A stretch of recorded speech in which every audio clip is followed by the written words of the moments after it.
Hey everybody, Who's Your Jedi here with another review for you. This time we're talking the 2014 Doctor Who Christmas special called Last Christmas. First of all, I hope all of you out there had a good Christmas. My Christmas this year was just great. I got some really awesome news on Christmas Eve in regards to my professional life, and I bought myself Skyrim, the Legendary Edition, as my Christmas present to myself. So I've been having quite a lot of fun since then, running around Skyrim, being all kinds of badass. It's I love that game. But anyway, so Doctor Who Christmas special. Okay, at the end, overall, I thought this was all right. I definitely enjoyed last year's special much more, simply because it was just such a monumentally important story. This episode, we're kind of going back to the tradition of sort of like the 10th Doctor Christmas specials, where they're not afraid to go out and be really, really silly. And make no mistake, this was a very silly episode of Doctor Who. And just how high your tolerance for silly is going to be a big factor in how much you enjoyed this episode. Now, that said, I do have to say, let's just kind of get some of the things about it that I didn't like out of the way. First of all, the plot was, I mean, it was deliberately meant to be confusing. There was all these different layers. There's ultimately like 5 dream layers going on here. And, you know, you are kind of meant to be scratching your head about what's going on. And it kind of bounced between, this is clever, and, okay, this is just pointlessly confusing. And let's see, what else? Well, one thing that kind of bugged me is the Doctor sort of mentions at the time that like the dream crabs are like that are latched onto those people. They could be anywhere in the world, and yet apparently anywhere in the world, the dream crabs have their choice of people anywhere in the world, but they choose to latch onto exclusively British people. I mean, sure, they could be British people who are living overseas outside of the UK, but. And, you know, I suppose it's a little unfair to knock the show for this. I mean, American science fiction shows tend to feature primarily American characters, and Japanese science fiction tends to feature characters that are primarily Japanese. And there's no denying that Doctor Who is a very, very British show. But just given the selection of actors that they have available over there in the UK, just sort of mixing it up a little bit more would I think be, I think it would be a good idea. In fact, mixing it up more a little bit here in the United States in terms of, you know, kind of people from around the world would also probably be a good idea, but nothing's perfect. One other thing that I noticed that this episode that seemed not just beyond silly and to kind of outright dumb, where like somebody referred to the Doctor as being dressed like a magician, except that the Doctor isn't in his like third Doctor-esque, very magician-looking costume. Unless I was like seriously misreading what that was on that back of his shirt, it looked like the Doctor was wearing a full-on hoodie. Nothing about that outfit says magician.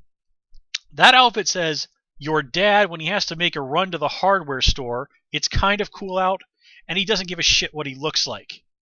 That is not how a magician dresses. I mean, not even like Chris Angel or anything like that. Still. Okay, and let's see. Anything else? No, that's it. I mean, again, a lot of it is the story was at times more confusing than was really necessary, and it was at times really, really silly. But anyway, let's talk about some of the positives here. First of all, we got Dan Starkey, who's best known for playing Strax as one of the Christmas elves. And if you've ever seen the interviews with him, he's a really funny guy. So I'm sure he appreciated once again the opportunity to come back beyond Doctor Who, and this time not have to sit through hours and hours of probably rather uncomfortable makeup. We also had Michael Troughton, who played the male scientist. I think his name was supposed to be French or something. And he's of course the son of Patrick Troughton, the second Doctor. So again, nice. Nice nod there to, you know, classic Who. You know, part of me is just itching for them to find some way to get Sean Pertwee onto Doctor Who. Of course, he's busy over here in the U.S. doing Gotham, so that might be difficult, but it would still be really cool.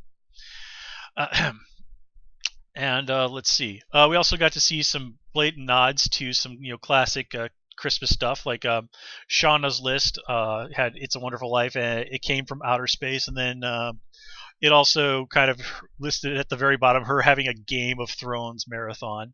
That was really great. We also got to see the Doctor react to the movie Aliens, or I should say Alien, which has, if I remember correctly, been referenced in the Hooniverse before, or at the very least, they referenced over on Torchwood John Hurt's role in one of the Aliens movies. And I love that line, like, "You have a horror movie called Alien? No wonder you're always getting invaded." Well, yeah, I don't really think it's quite that, Doctor. But I did find that odd movie to be a little bit odd because it's sort of been established that the Doctor does have at least some passing knowledge of Earth popular culture. Like when Matt Smith's Doctor was dropped into on that helicopter in front of half the people in London, Kate Lethbridge Stewart said, like, "Oh, we're just going to pass it off as a stunt by some, I don't know, some British guy who I assume is a well-known entertainer over there." And the Doctor seemed to know who that guy was. And then if you also sort of look at the David Tennant era, one of my all-time favorite David Tennant moments is he's got this gadget strapped on his back that looks an awful lot like a proton pack, and he says to Rose, "Who are you gonna call?" And then Rose just yells, "Ghostbusters!" So, but part of that is also that the 10th Doctor was a very human Doctor. He really was much closer to human beings than some of the other Doctors, like Peter Capaldi's Doctor or Tom Baker's Doctor, who really kind of tended to play up him definitely not being from Earth, and made him a little bit stranger. He was sometimes confused, or at least seemed to be confused by Earth things. And it could just be that the Doctor is aware, had heard of this movie, and he just didn't remember it at that particular moment. I mean, the Doctor's got bigger fish to fry than classic science fiction movies.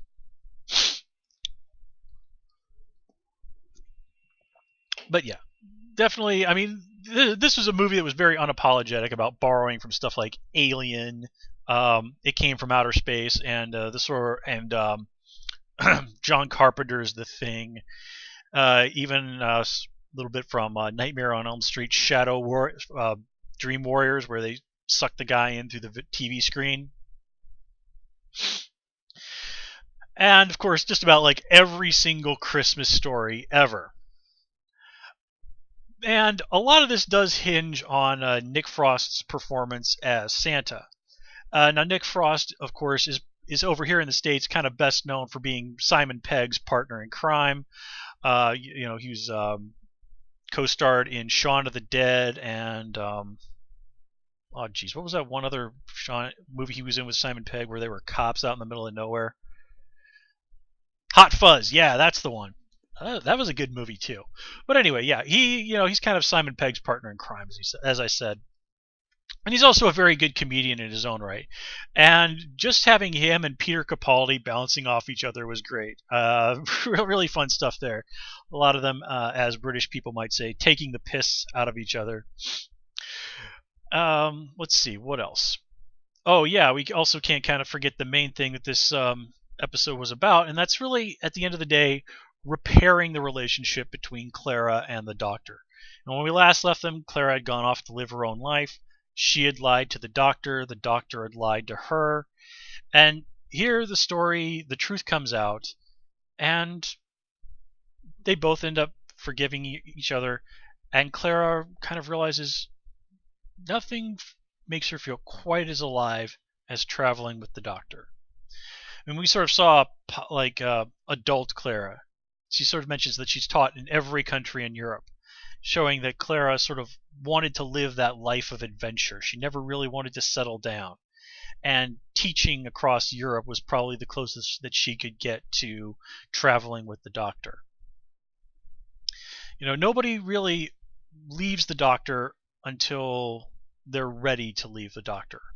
Most companions make the choice to leave.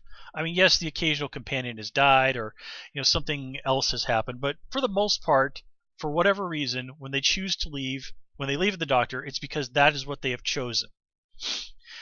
Tegan it got to be too much for her. Nissa found a place where people needed her and that she wanted to stay and help. Leela fell in love with someone.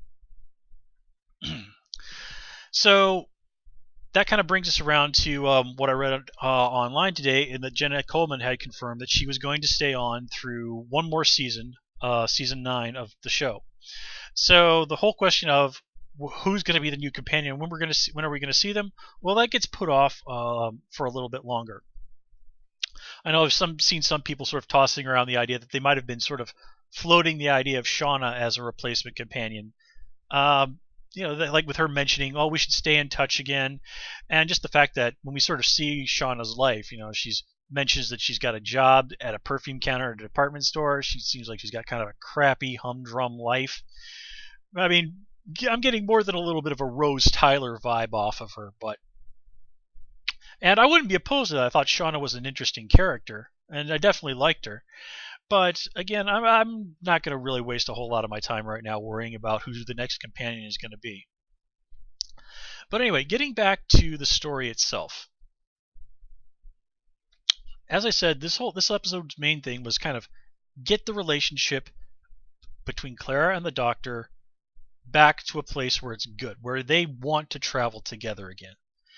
And this episode really did give them a chance to sort of come clean with each other, to forgive each other, and for Clara to finally get some real closure in relation to Danny's death. And it was great to see Danny one more time, even if it was just a dream. And he got to give her that really great speech of, you can be sad about me for 5 minutes every day. And, we've all lost people in our lives. And I kind of think that's how most of them would want us to react to their passing. They wouldn't want us to forget them, and they would understand if, when we think about them, that we sometimes feel sad for their loss. But they wouldn't want us to dwell on it.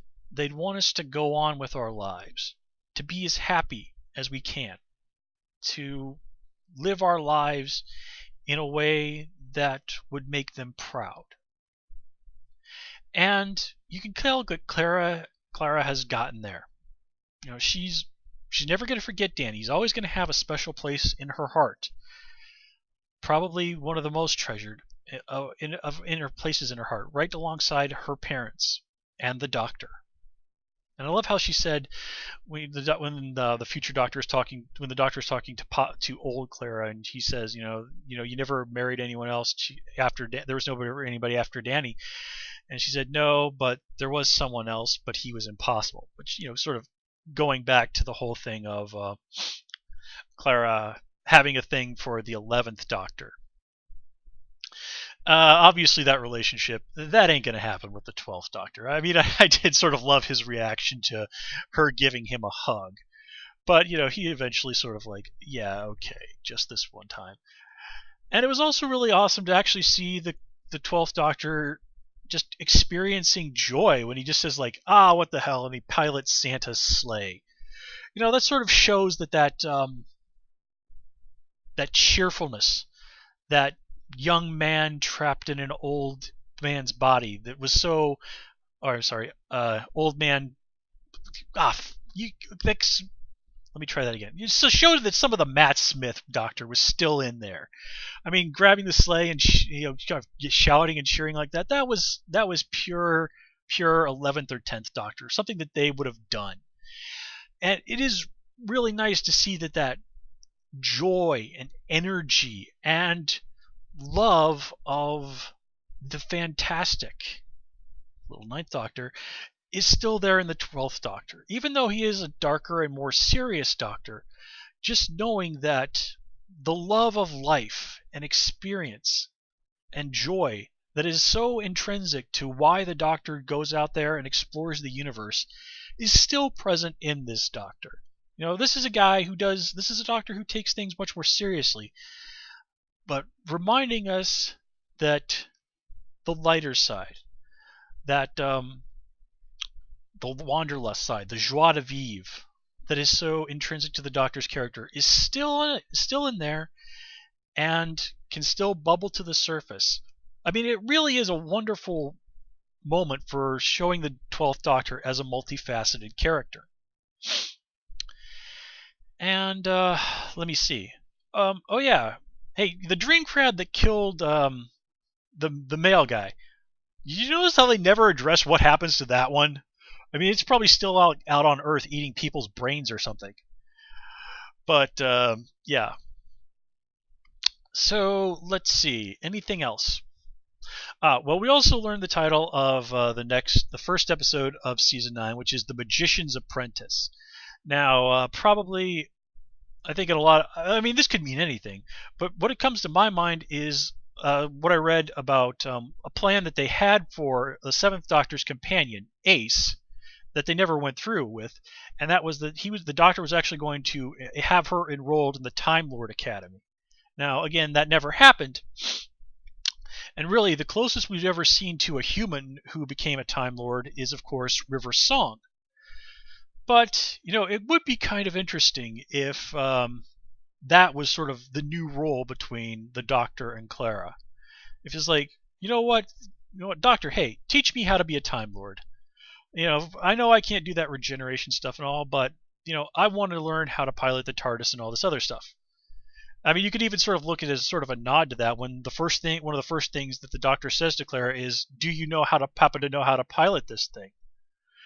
I mean, that would be a very ironic callback if ultimately the Doctor did teach Clara to pilot the TARDIS, and the Doctor has taught some of his companions before. I believe he taught, well, obviously Romana knew how to pilot the TARDIS because she was also a Time Lord.